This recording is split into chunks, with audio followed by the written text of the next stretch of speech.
if you want to drain this can without using the optional drain kit, you have to disconnect the lines. Just a quick tip when you're removing these lines, sometimes if you pull while you're pushing the button, it won't come out. You got to push it in first, press down the button, and then pull out the line. And I'm going to warn you, this is a little bit of a pain because of the tight fit, so we do recommend the drain kit.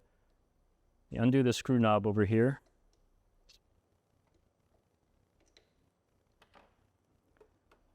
And then now you can lift the can out a little bit, just enough to push this button and disconnect the lower port.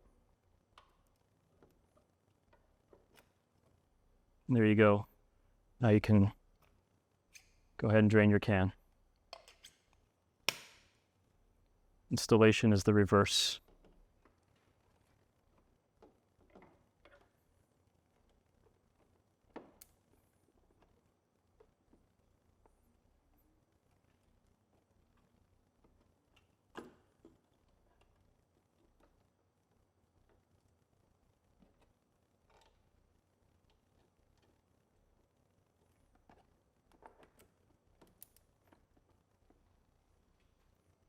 It's actually not that bad.